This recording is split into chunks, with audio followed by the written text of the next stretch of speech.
தளபதி விஜய் தனது மனைவியின் பெயரில் கல்யாண மண்டபம் ஒன்றை ஆரம்பித்துள்ளார். இந்த மண்டபத்தை பற்றிய முழு விவரங்கள் தற்போது வெளியாகியுள்ளது. நடிகர் விஜய் தமிழ் சினிமாவில் முன்னணி நடிகர் ஆவார். ஒரு படத்திற்கு இவர் வாங்கும் சம்பளம் தற்போது 150 கோடி என தெரிய வந்துள்ளது. விஜய் நடிப்பில் மட்டுமில்லாமல் பாடும் திறமையாலும் ரசிகர்களை தன் வசப்படுத்தியுள்ளார். இவருக்கு சினிமாவிலிருந்து மட்டும் வருமானம் வருவதில்லை. விஜய் டிவியில் இருந்து பிசினஸ் மூலமாகவும் வருமானத்தை பெற்றுக்கொள்கிறார் என தகவல் வெளியாகியுள்ளது. இந்த வகையில் விஜய் சங்கீதா என்பவரை 1999ஆம் ஆண்டு பெற்றோர் சம்மதத்துடன் திருமணம் செய்து கொண்டார்.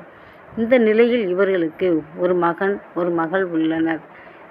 நடிகர் விஜய் தனது மனைவியின் பெயரில் ஒரு கல்யாண மண்டபத்தை கட்டி வாடகைக்கு விட்டு வருகிறார் என தெரிய வந்துள்ளது.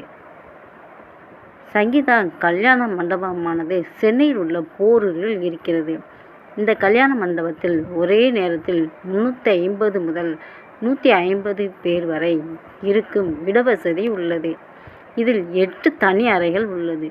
மண்டபத்தை மட்டும் வாடகைக்கு பெற்றுக்கொண்டு சமையலறைகளை நாமே அமைத்து கொள்ளலாம். இந்த மண்டபத்தின் ஒரு நாளுக்கான வாடகை 2,30,000 ரூபாய் ஆகும். அரை நாளைக்கு 90,000 ரூபாய் ஆகும். இதற்கு முன்பணமாக 1,50,000 ரூபாய் செலுத்த வேண்டும்.